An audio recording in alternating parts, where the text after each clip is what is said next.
bahwa konflik yang terjadi di Palestina dan Israel sebenarnya konflik itu bukan konflik baru, Bapak Ibu Saudaraku. Tapi konflik itu sudah terjadi dari 3000 tahun yang lalu. Kerajaan Israel itu dulu dibangun oleh Nabi Allah Daud alaihissalam dengan putranya Sulaiman alaihissalatu wassalam. Nabi Sulaiman wafat, ditinggalkan kepada anaknya 2 yang tidak jadi nabi. Putranya Sulaiman alaihissalatu wassalam 2 tapi tidak jadi nabi. Namanya Yarub'am dan Yarub'im. Maka kerajaan itu pecah antara utara dan selatan. Setelah itu terjadi pertikaian yang tidak pernah berhenti di tanah ini. Tanah Israel itu bisa bermakna banyak.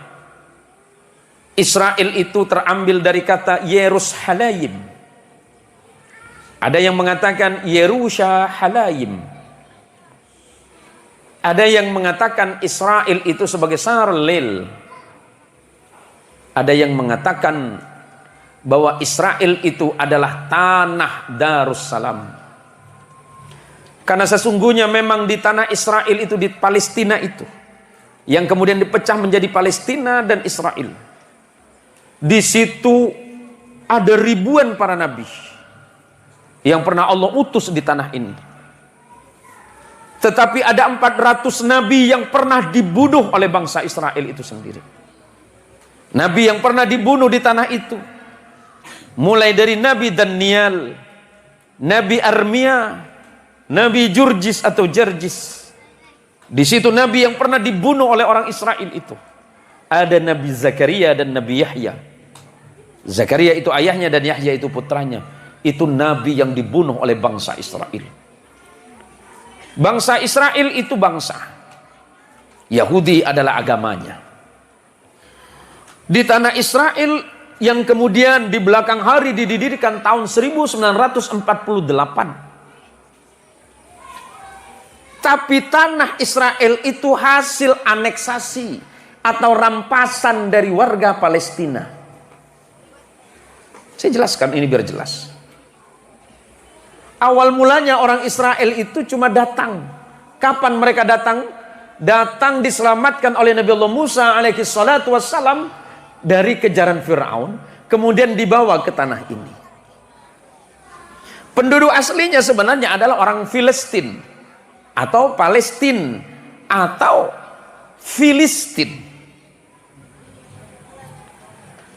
Orang Filistin atau Palestina berbangsa Arab. Israel, ya suku, itu suku Israel. Agamanya Yahudi. Sedangkan di Palestina, Arab yang mayoritas Islam setelah datangnya Islam kemudian. Apa yang diperebutkan oleh mereka? Saya jelaskan tadi. Di situ ada lahir ada ribuan nabi. Di situ turun 3 kitab suci. Ada Taurat yang turun di Palestina itu, di tanah ini. Zabur turun di situ, Injil turun di situ. Dan nanti di akhir zaman, karena Nabi Isa lahir di situ, Nabi Isa nanti akan datang di akhir zaman di tanah itu untuk memerangi Dajjal, dan Dajjal mati di tempat itu ketika berperang yang dipimpin oleh Imam Mahdi bersama Isa alaihi salatu wassalam. Tanah ini memiliki posisi yang sangat penting di tangan umat Islam. Pertama, Nabi kita Muhammad SAW dalam peristiwa Isra dari Makkatul Mukarramah ke Masjidil Aqsa. Masjidil Aqsa ada di tempat ini, di Palestina. Dan dari Masjidil Aqsa ini Nabi Mi'raj ke langit pertama hingga ke-7, hingga ke Sidrah dan Mustawa. Di situ posisi pentingnya. Kedua, yang berikutnya, masjid yang pertama kali dibangun di atas dunia ini kata Nabi adalah Masjidil Haram. Setelah itu kemudian dibangun di Palestina yang bernama Al-Aqsa hari ini, jaraknya 40 tahun. Berikutnya, setelah perintah salat itu turun kepada Nabi kita Muhammad SAW, umat Islam salat dan kiblat pertamanya menghadap ke Al-Aqsa di Palestina. 16 bulan lamanya umat Islam sholat menghadap ke sana.